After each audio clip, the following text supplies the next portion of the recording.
요한일서에서 성령에 대해서 두 번 나옵니다. 먼저 요한일서 2장 20절에 너희는 거룩하신 자에게서 기름 부음을 받고 모든 것을 아느니라. 성령을 지금 기름 부음으로 표현했습니다. 성령님께서 영적인 조명, 또 영적인 이해력을 주어서 예수님의 그리스도의 인격과 사역에 대한 뚜렷한 복음이 이해가 되도록 역사하시고, 그리고 그 결과로 이단적인 세력을 잘못된 가르침, 거짓 가르침을 분별한다. 이런 역할을 성령의 기름 부으심으로 설명했습니다. 오늘 본문에 보면 우리에게 주신 성령으로 말미암아 우리가 그가 우리 안에 거하신 줄을 안다. 여기 3장 24절에서는 너희가 하나님의 아들, 딸이란 것, 이것을 성령의 감동으로 안다. 이 성령의 역사가 하나님의 자녀 신분을 또렷하게 확인해 주는 역할을 하는 것으로 설명을 하고 있습니다. 3장 전체를 지배하는 주제는 하나님의 자녀라는 주제입니다. 1절부터 3절까지 하나님의 자녀의 특성, 지위, 이것을 말합니다.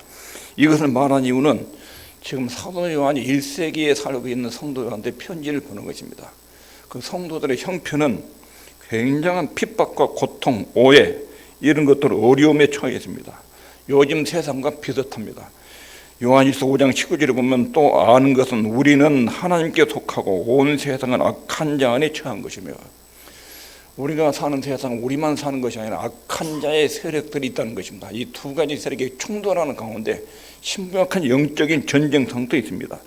그러므로 1세기 상황을 지금 이 5장 19절에서 간단하게 요약하고 있는데, 힘들고 부정적이고 공격을 하는 세상 속에서 하나님의 자녀들이 살고 있다. 그런 하나님의 자녀들을 돕고 위로하고 격려할 목적으로 지금 요한일서 편지를 기록하고 있습니다. 요한은 그들이 꼭 마음에 새기고 알아야 될 것을 이야기합니다. 성도는 하나님과의 교제 가운데 있다.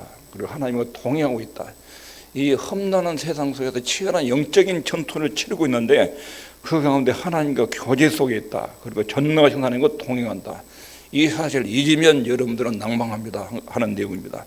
두 번째로는 하나님의 자녀들, 여러분들은 하나님을 아버지를 모신 하나님의 아들, 딸입니다. 이 사실을 분명하게 알아야 됩니다. 이거 이제 3장 1절부터 3절까지 그리스도인의 위상에 대해서 말합니다. 보라, 우리가 지금은 하나님의 자녀라. 장래에 어떻게 될 것을 여러분들이 안다. 예수님 몸처럼 부활하고 그 영광을 친히 목격을 하는 그런 미래의 결과를 얻는 하나님의 자녀들이다. 이것을 기억하라. 강력하게 권면합니다. 그 다음에 그들이 하나님의 자녀라는 것이 증명되고 입증된다. 요한 1서 3장의 중요한 논지들입니다. 하나님의 자녀라는 증명이 어떻게 이루어지느냐. 첫 번째는 3장 7절에 하나님의 자녀는 그분의 계명을 지키는 것으로 자녀 신분이 증명이 된다. 그리고 그 계명을 지키는 것이 형제의 사랑으로 입증이 됩니다. 그리고 하나님의 자녀는 성령을 받은 사람들입니다. 오늘 주제가 세 번째 주제를 다룬 거예요. 하나님의 자녀는 성령을 받은 사람들입니다. 성령의 여러분들이 하나님의 자녀란 것을 내부에서 영적으로 증명을 합니다. 그런 말씀을 하고 있습니다. 먼저 성령에 관해서 알아야 됩니다. 성령님에 관해서 먼저 성령님의 위치에 대해서 알아야 됩니다. 성령은 언제 적극적으로 등장하냐면 오순절에 임재하셨습니다. 물론 구약 성경에도 성령의 역사가 있었지요. 기드온에게 한참 역사하시고 기드온 사명이 끝난 뒤 떠나십니다. 삼손에도 역사하시다가 또 떠나십니다. 구약의 성령은 그 직무를 수행할 때 임시적으로 한정적으로 임했다가 떠나가십니다. 구약의 성령의 임재와 신약의 성령의 임재는 완전히 다릅니다. 오순절에 성령께서 본격적으로 사람 속에 임재하셨습니다. 그리고 나서 예수 믿는 사람 속에 들어오신 성령이 떠나지 않습니다. 영원히 같이 내주합니다. 그러니까 구약에도 성령의 역사가 있었지만 그 성령의 역사는 제한적으로, 한정적으로 특별한 직무 수행자들이만 나타났습니다. 신약의 성령님은 모든 예수 믿는 사람들 속에 각 사람 마음속에 한 번 들어오시면 천국 갈 때까지 떠나지 않습니다. 성령의 임재가 특별한 거. 사도행 2장에 오순절에 임하신 성령님, 2000년 전에 사도들이 마가다락방에 120명이 모였을 때 바람소리와 같이 불의 혀같이 제자들 가운데 성령께서 임재하셨습니다. 이거 성령이 지상에 취임하는 쉼시라고 할 수 있습니다. 그리고 예수 믿는 공동체 안에 하나의 자녀들 안에 성령님이 계십니다. 성령님의 임재는 역사적 사실입니다.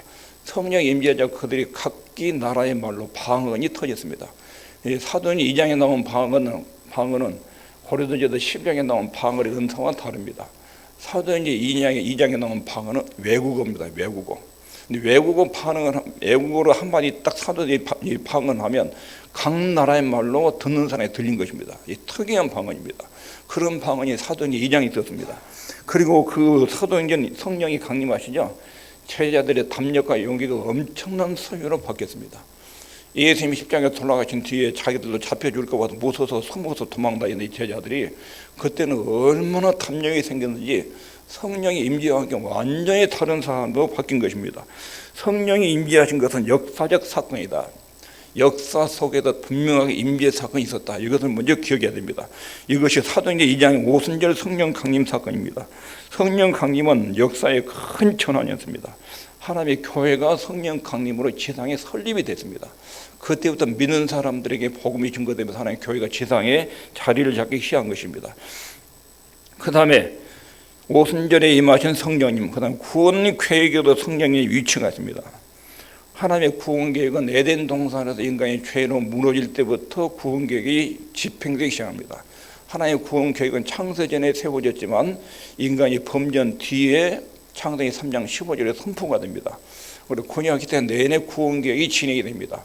아브라함을 선택하고 그 후손들 애굽에 내려가고 애굽에 내려간 그 사람들을 바로의 국가 권력으로부터 탈출시키는데 홍해바다가 갈라지고 10가지 재앙이 일어나고 광야에도 이적과 기사들이 나타나고 이런 것들이 구약에도 전개된 하나님의 자녀들의 구원 계획의 일부들이 그런 역사들을 표현된 것입니다. 애굽의 지배 아래 있던 이 사람들을 거기서 구출해내서 가나안 땅으로 끌어내는 것, 이거 구원의 한 큰 모형입니다. 그리고 신약에 들어와서 예수님께서 구약에 애언한 예수님이 구원자로 하나님의 사람 몸을 이 땅에 출생을 하십니다. 성육신 사건, 그리고 그분이 고난을 받아 십자가에서 우리 죄값을 하나님께 갚는 십자가의 죽음 사건이 일어납니다. 그런 다음에 부활이 일어나서 3일 만에 살아나요. 40일 이 땅으로 승천하십니다. 하나님 보좌 우편에 앉으시고, 그리고 난 뒤에 성령님이 오순절에 강림하십니다. 성령 임재를 이야기할 때는 오순절 성령 강림은 예수님의 십자가의 구원사역과 부활과 승천, 보좌 우편에 앉으셔서 성부와 성자 하나님이 성령을 세상에 파송을 시킵니다. 성령님께서 오신 것은 예수님의 십자가의 속죄사하고 밀접하게 연관되어 있습니다. 오순절 사건이 우리 주님께서 인간에 대한 구원 계획이 어떻게 진행되고 있는데, 그 구원 계획의 마지막 단계에서 주 예수님이 땅에 오셔서 죽으시고 부활하시고 승천하시고 보좌 우편으로 올라가시고, 이 말은 주 예수님이 십자가에서 인간의 속죄 사역을 마치시고 하늘로 올라가서 하나님께 보고가 이루어집니다. 내가 인간의 세계에 내려가서 죄인 인간들을 위해서 십자가에서 피 흘려서 죄를 처리하고 올라왔습니다. 그런 다음에 성부와 성자 하나님이 성령 하나님을 세상에 보낸 사건이 오순절 사건입니다. 오순절의 성령 강의 의미가 몇 가지 있습니다. 첫 번째는 예수님이 하나님 보내신 아들이다. 이것을 공식적으로 증명한 일입니다. 예수님이 하나님 보내신 메시아라는 것은 첫 번째로 부활 사건으로 증명이 되어 있습니다. 부활로. 예수님이 죽은 자 가운데 살아난 것으로 그동안 예수님이 지상에서 가르쳤던 내용이 입증되고 확인되고 증명이 된 거예요. 두 번째로는 예수님이 하나님이란 아들이라는 것이 성령을 보낸 것입니다. 예수님이 하늘로 올라가기 전에 내가 떠나가야 보혜사가 너희들이 오신다. 내가 떠나가지 않으면 성령이 오시지 않는다. 예수님의 십자가 속죄 사역과 성령 임재는 굉장히 밀접하게 연관되어 있습니다. 속죄 사역으로 십자가에서 인간의 죄를 위한 제사가 마무리되고 부활하고 성천하고 성부하나니까 그 사건이 보고가 돼야 그 다음에 성부와 성자가 성령 하나님 세상에 보내지는 파송이 이루어지는 오순절 성령 강림이 이루어집니다. 예수님이 하나님의 독생자 하나님의 아들로 땅에 오셨다는 것을 증명하는 것이 입증하는 것이 오순절 성령 강림 사건입니다. 그리고 그리스도의 사역에 대한 하나님의 충족성을 입증하는 것입니다. 자, 예수님의 부활로 예수님의 부활 사건은 예수님이 성자 하나님의 십자가에서 죽으셨지요. 다시 살아나셨습니다. 이 예수님의 부활 사건은 성부 하나님 쪽에서 볼 때 내 아들의 십자가의 죽음, 그것으로 이루어진 인간에 대한 속죄 사역을 내가 만족히 받았다. 에덴 동산 아담과 하와가 타락을 했습니다. 인간이 죄 때문에 완전히 망가졌습니다. 그 죄 문제를 예수님이 십자가에서 다 짊어지고 대신 처절한 죽음을 하나님께 갚으셨습니다. 그러면 예수님 십자가의 속죄 사역을 하나님이 만족하게 받았느냐 안 받았느냐 어떻게 아느냐? 예수님의 십자가 사역의 속죄 사역을 죄진 인간을 용서하는 용서의 사건으로 하나님 인정했느냐 그렇지 않느냐? 하나님 아버지가 그 속죄 사건을 100% 인정했다 하는 것이 부활 사건. 부활, 예수님 다시 살아나셨다. 그 다음에 성령 강림이에요. 성령 강림. 내 아들의 십자가의 속죄 사역은 모든 인간의 죄를 용서할 만큼 충분하다. 네가 그 제사를 만족하게 받았다. 내 아들의 죽음은 죄 없는 하나님으로서의 순결한 죽음이다. 그러므로 내 아들의 죽음을 믿는 사람은 모든 죄를 용서받고 내 아들, 딸이 된다. 하나님 만족하게 그 제사를 받았다는 것을 증명하는 것이 부활 사건이고 성령 강림 사건이에요.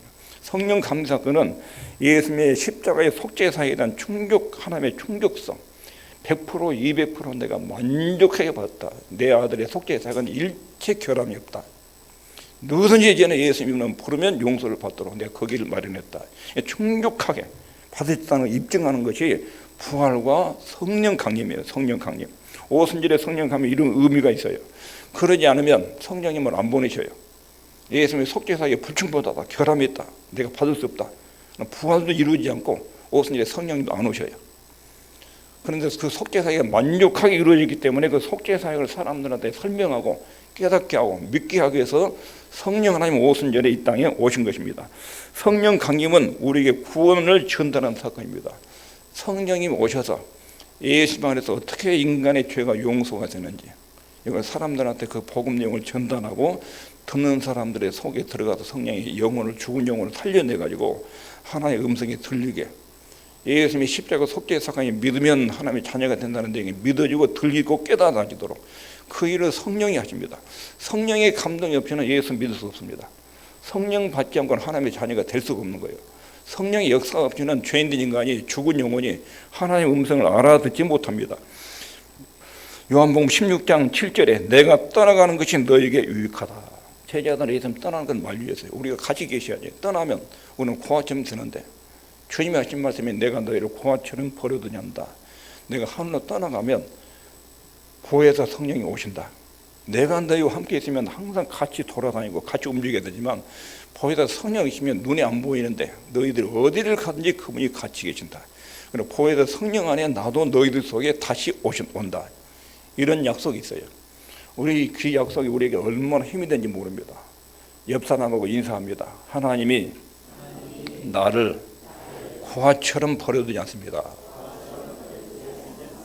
교회를 다니는 분들의 얼굴 표정 보면 어떤 경우는 고아처럼 하나님이 항상 나하고 같이 계신다는 걸 못 느끼고 고아처럼 부모 형제가 없는 고아처럼 느끼는 하나님의 아버지가 옆에 있는데 성령님과 예수님 옆에 계신데 안 계신 것처럼 얼굴 표정이 나는 고아처럼 너희를 내가 고아처럼 버려두지 않는다. 이 말씀을 항상 마음속에 간직해야 돼요. 하나님이 나를 고아처럼 버려둔 적이 없었습니다. 항상 내 곁에 같이 있겠다고 주님이 약속하셨습니다. 그리고 주 예수님의 십자가 속죄 사건이 얼마나 큰 일인데 그 일을 우리가 모르니까 성령을 보내가지고 그것을 깨닫도록 우리가 구원을 전달하는 사건. 내가 떠나가지 아니하면 보혜사가 너희에게 오시지 아니할 것이요 가면 내가 그를 너희에게 보내리라. 내가 올라가면 성부 하나님과 의논해서 성령 하나님을 보낸다. 그리고 창세로부터 인간의 구원 문제를 성삼위는 어떻게 구상했고 어떻게 인간에게 적용했는지 내 십자가의 죽음 사건이 무엇을 의미하는지 너희들이 정확하게 알려주고 깨닫게 합시다. 그래야 너희들에게 구원이 이루어진다. 이 성령 강림이 이렇게 중요한 거예요. 우리에게 구원을 전달하는 사건. 예수님의 자신의 사역을 십자가에서 사역을 완수했기 때문에 떠나시는 거예요. 예수님이 제자를 곁에서 하늘로 승천하신 것은 주님의 사역이 마쳤어요. 끝났어요. 그래서 본래 하나님의 자리로 복귀하신 거예요. 그러면 제자들이 혼자 있으니까 성령님 보내서 그들과 항상 함께 계시도록 그렇게 조치를 취하신 사건입니다. 성령 강림은 우리에게 구원을 전달하는 사건입니다. 그리고 오순절의 교회에 성령이 강림하셨다는 것은 하나님의 요엘서에서 언약한 내용을 성취하신 사건입니다. 사도행전 2장 16절에 이는 곧 선지자 요엘로 말씀하신 것이니 이 사건은 오래전에 수백 년 전에 하나님이 약속을 하셨다. 그리고 하나님께서는 그 자녀들의 그 위에 영을 부어줄 것이라 약속했다. 젊은 자들은 환상을 보고 나이 든 사람도 환상을 보고 영적인 분별력으로 하나님의 은혜와 사랑을 깨닫게 된다 하는 것입니다. 무지한 자들, 이 사람들의 진리를 이해하게 될 것이다. 인간은 완전히 죽어 있고 영적인 지식이 무지한데 성령께서 터치해서 그 영적인 지식이 살아나고 하나님의 진리를 이해하게 될 것이라고 그렇게 말합니다. 내가 나의 신을 부어주려니, 이때 하나님의 구원 역사가 사람 속에 나타나게 됩니다. 우리는 구원 계획 가운데 성령을 선물로 받은 사람들이다. 이 사람들이 하나님의 자녀들입니다. 성령님의 위치를 이해할 때 중요한 것이 됩니다. 십자가의 속죄사역, 부활, 성천, 보좌 우편이 아닌 것, 이 네 가지 사건 다음에 성령 강림이 있어요. 앞에 예수님의 이 네 가지 사역을 빼버리고 성령님을 이야기하면 성경이 말하는 성령님을 정확하게 전달하는 것이 아니에요. 오순절의 성령의 위치, 이것은 주님의 십자가의 속죄사역, 부활, 성천, 보좌 우편에 앉으신 다음에 성령이 오셔서 이 흐름을 이해하고 성령의 위치를 확인해야 돼요. 성령 하나님이 이렇게 예수님의 나를 위해서 십자가에 죽은 이 사건을 깨닫고 알고 전하기 위해서 오셨구나. 그래야 성령의 위치를 정확하게 알고 이해를 한 것입니다. 그러면 성령에 관한 진리, 첫 번째는 십자가의 속죄사역 위에 오순절에 임재하셨다. 두 번째는 읽겠습니다. 시작. 하나님의 자녀는 성령을 선물로 받는다. 두 번째 진리예요. 우리에게 준 성령을 말미암아 그가 우리 안에 거하신 줄을 우리가 아느니라. 우리에게 주신 성령, 주신 이만의 선물로, 예수 믿는 사람에게 성령을 선물로 줘요. 성령이 우리 안에 오셔서 감동을 주지 않으면 그 사람 예수 믿을 수 없어요. 그래서 여러분 성령 받았습니까? 안 받았습니까? 예수 믿는 것 따로, 또 성령 받는 것 따로, 그렇게 성립이 안 돼요. 성령의 감동이 없으면 예수님을 못 믿어요. 성령의 역사에 대해서 세 가지로 구분해요. 세 가지로. 하나는 기본 세례, 예수님을 영접할 때 성령이 오셔서 감동해서 우리 속에 임재하죠. 기본 세례. 두 번째로는 생활 충만, 성령께서 우리 안에 하나님 말씀을 복종하도록 감동하는 역사예요. 성령 충만을 받으라, 세월을 아끼라, 때가 가니라. 생활 충만이에요. 생활 충만. 우리 생활 속에서 거룩한 삶과 연관되는 성령 충만. 세 번째는 능력 세례. 성령이 임재가지고 능력과 은사가 나타나는 부분이 있어요. 능력과 은사가. 그런데 이제 오순절에서는 성령의 능력과 은사가 나타나야 성령 받은 것이다. 방언을 받아야 성령 받은 것이다. 1900년도에 미국 사회에서 오순절 운동이 일어났다. 이것이 성령 받은 사람은 방언을 해야 한다. 방언 받은 것이 성령 받은 표시다. 그런데 뭐가 혼돈했냐면 성령의 기본 세례하고 능력 세례하고 생활 세례를 혼동했어요. 성령의 은사 부분이 있어요. 은사를 받은 사람이고 안 받은 사람이 있어요. 그렇다고 성령이 없느냐? 그렇지 않아요. 예수 믿을 때 성령이 우리 안에 오셔요. 성령이 없으면 예수를 믿을 수 없어요. 우리에게 주신 성령, 선물로 성령이 우리 안에 오셨어요. 예수 믿는 사람은 어떤 사람이냐? 좋은 사람, 착한 사람, 주일날 예배 출석한 사람, 교회 등록한 사람. 그것이 아니라 오늘 본문에 따르면 예수 믿는 사람은 성령 받은 사람, 성령 받은 사람. 그리고 영적인 사람, 영적인 사람은 성령 받은 사람이에요. 우리에게 주신 성령으로 말미암아 그가 우리 안에, 성령이 우리 안에 계신 것을 안다. 내 안에 하나님의 영이 함께 거주하는 것을 느끼고 인식한다는 것입니다. 예수 안 믿는 사람도 이것을 모릅니다. 성령을 선물로 받기 전에는 예수 믿을 수 없습니다. 그리스도인이 안 됩니다. 베드로후서 1장 4절에 신의 성품에 참여한 자, 예수 믿으면 예수님이 우리 안에 들어오시죠. 예수님 안에 성령님도 계시죠. 그러면 내 안에 예수님의 성품이 들어와죠. 시야 정태로. 그리고 그거 이제 자라요. 그래서 시간이 지나고 믿음이 성장하면 예수님의 품성과 인격이 우리 속에서 나옵니다. 우리가 성령을 받았는지 어떻게 알 수 있습니까? 굉장히 중요한 질문이에요. 여러분 성령 받았다면 그 증거가 뭐지요? 나는 성령 받은 사람이다. 어떻게 알 수 있어요? 오늘 그 성령 받은 증거, 신약 성경에 가르치는 몇 가지 원리가 있어요. 첫 번째 있습니다. 시작. 성령께서 그들의 삶을 주관하며 그들 안에 역사하십니다. 여기 있겠습니다. 시작. 두렵고 떨림으로 너희 구원을 이루라. 너희 안에서 행하시는 이는 하나님이시니 자기의 깊으신 뜻을 위하여 너희로 소원을 두고 행하게 하시나니. 자, 두렵고 떨림으로 너희 구원을 이루라. 우리의 구원을 우리 보고 이루라. 이건 기본 구원을 말하는 것이 아니에요. 예수 믿고 천국 가는 이 구원, 신분 얻는 것을 너희들 두렵고 떨림으로 이루라, 그런 뜻이 아니에요. 여기서 구원은 무슨 구원이라고 그랬어요? 구원을 세 가지로 분류합니다. 첫 번째 기본 구원, 예수님 영접에서 하나님의 자녀가 된 것, 신분과 관련돼 있어요. 두 번째는 성화 구원, 예수 믿고 하나님의 자녀가 됐으면 꾸준히 자라서 예수님의 품성과 인격이 내게서 확장되는 것, 성화 구원. 여기서 말한 것이 두 번째 구원이에요. 세 번째 구원은 우리 주님 재림할 때 내 몸이 주님의 부활처럼 변화되는 것, 구원의 완성. 세 번째 구원은 영화구원이라, 영화구원. 자, 여기서 구원을 이루라는 말은 여러분들이 하나님의 아들딸이 됐으니까 두렵고 떨리는 마음으로 하나님의 자녀답게 살아야 됩니다. 그런 뜻이에요. 왜냐하면 여러분들 속에 행하시는 분이 누구라고요? 하나님이시다. 우리 속에 성령께서 안에 함께 계시면서 행하고 계신다. 그러면서 어떻게 행하셔야 돼요? 자기 깊으신 뜻, 하나님의 뜻을 우리 마음속에 소원을 두고 행하게 하신다. 이것이 성령께서 내 안에 들어오셔서 내 삶을 주관하고 내 삶을 통제를 하십니다. 성령께서 우리 속에 삶 가운데 계속 간섭을 합니다. 간섭을.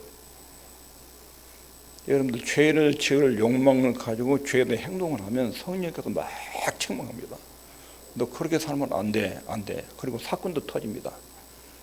예수 믿는 사람이 한눈 팔고 못된 짓 하면 사건이 팍 터집니다. 깜짝 놀랍니다. 그리고 양심의 가책에 상당한 소주라. 안 믿는 사람들은 죄를 지어도 양심의 가책이 별로 없습니다.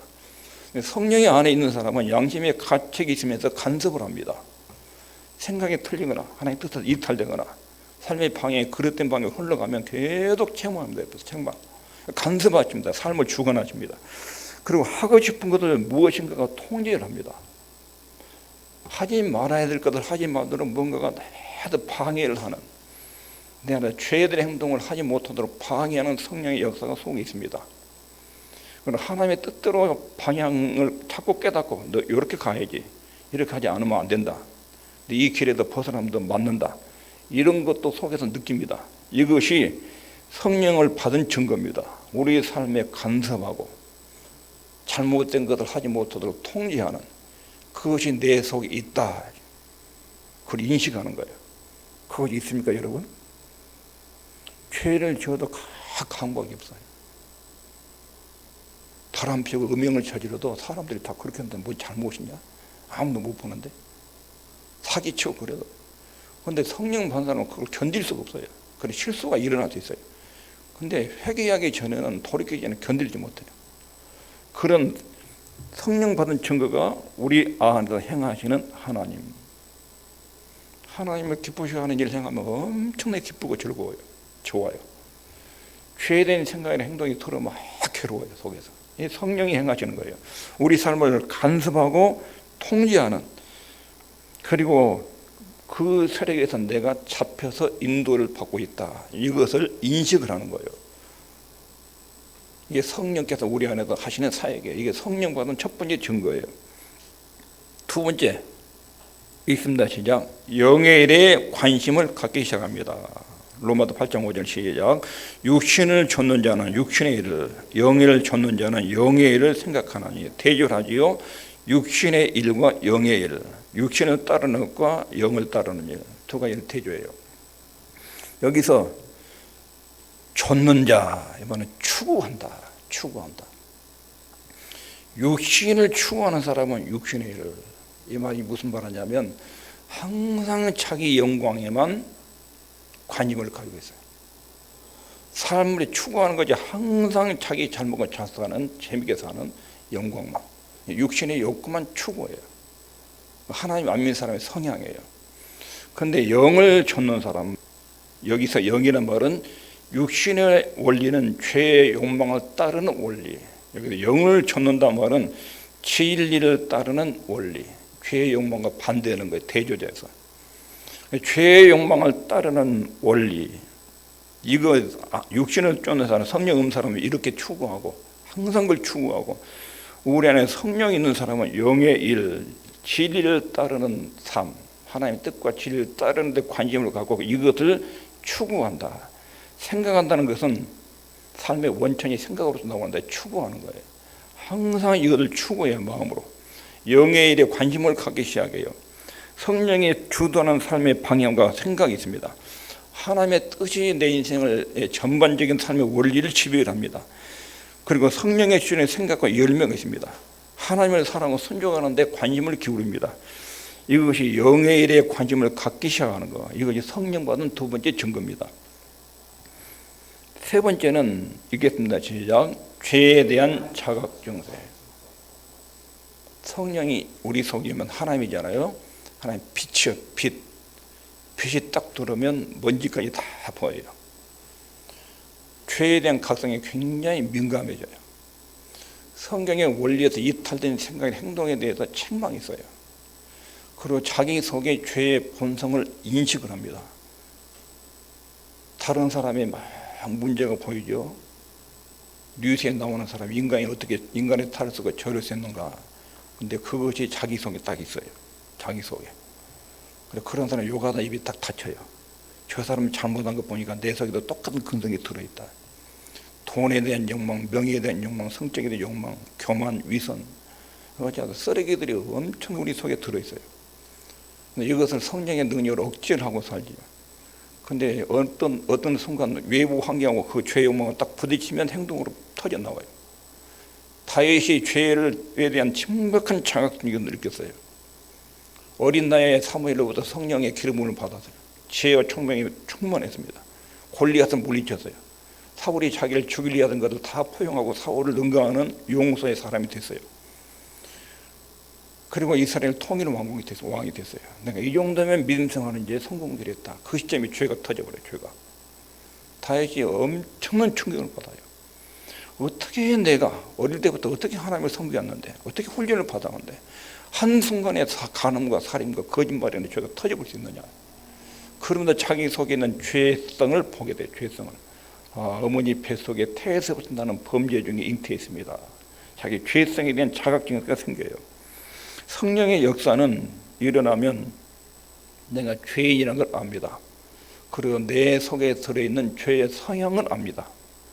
그리고 그 죄의 성향을 지독하게 미워하는 현상이 생깁니다. 이 죄란 것이, 이 죄가 내 인생을 망가뜨린다. 내 인생을 완전히 초토화시킨다. 이 죄의 세력을 미워하고 혐오하는 반응이 나옵니다. 이런 현상이 성령 받은 증거입니다. 그리고 성령 받은 증거 네 번째는 열매. 갈라디아 5장 22절에 나오죠. 사랑과 희락과 화평과 그리고 형제의 사랑, 이런 열매들이 나옵니다. 일단 성령께서 내 안에 들어오시면 성령의 열매가 맺히기 시작합니다. 죄를 싫어하고 주님의 성품을 우리 속에서 닮아가고 좋아합니다. 그리고 성령이 우리 안에 계시면 성령의 열매가 인격적인 품성 우리 인격 속에 맺히게 됩니다. 그리고 마지막으로 은사들도 나타납니다. 성령 받는 증거로 은사들이 표면적으로 나타나게 됩니다. 방언이나 예언이나 병고침이나 그런 능력들도 성령님이 내 안에 역사하시고 계시구나, 이걸 확인할 수 있는 열매들입니다. 성령 받은 증거들은 이렇게 많이 있습니다. 오늘 말씀을 여기까지 정리하면, 성령님은 예수님이 십자가 구속 사건 후에 오순절에 오셨습니다. 성령님에 대한 이해는 주 예수님이 십자가 속죄사역과 부활과 승천과 하나님 보좌 우편과 직결되어 있습니다. 그리고 성령이 오셔서 우리를 예수 믿는 구원의 선물을 전달했습니다. 그리스도인들은, 즉 하나님의 자녀들은 성령을 선물로 받은 사람들입니다. 하나님의 자녀는 성령을 선물로 받은 사람. 하나님의 자녀의 특성을 지금 요한일서 3장에서 몇 가지를 말했습니다. 첫 번째는 계명을 지키는 것으로 입증되고, 두 번째는 형제의 사랑으로 증명이 되고, 세 번째는 성령 받은 모습으로 증명이 되고, 하나님의 자녀의 신분, 이런 현상으로 입증이 된다는 것입니다. 그리고 성령 받은 증거들은 성령께서 내 삶에 간섭을 한다. 그리고 통제를 하신다. 이것을 내가 느끼는 것입니다. 내 마음대로 막 욕망대로 죄를 지어버리고 싶은데, 그러면 하나님께 혼난다. 살아신 하나님 보고 있다가 가만히 안 난다. 이런 느낌이 있지요. 죄를 가다가 딱 멈추지요. 통제를 하죠. 통제를. 방종주의로 방탕주의로 흘러가지 않도록 적절한 선에다 딱 걷어요. 신앙생활에 느긋해지면 내가 이렇게 가다가는 하나님께 한 대 맞을 것 같다. 딱 멈추고 돌아서요. 멈추고 통제를 하죠. 통제를. 그런 일이 하나님의 자녀들에게 성령을 받은 사람이 있어요. 그리고 영적인 일에 관심을 갖는다. 하나님의 영광을 추구하고 하나님의 뜻과 영광을 이루는 것에 늘 관심 있고 최고의 가치, 최고의 행복을 하나님의 뜻을 성취하는 데 찾고 영적인 일에 관심을 갖고 죄에 대한 자각증세, 죄성을 알고 죄를 미워하고 싫어하는 이런 현상이 속에 있고 성령의 열매들과 은사들이 나타납니다. 이것이 성령 받은 하나님의 자녀의 증거들입니다. 기도하겠습니다.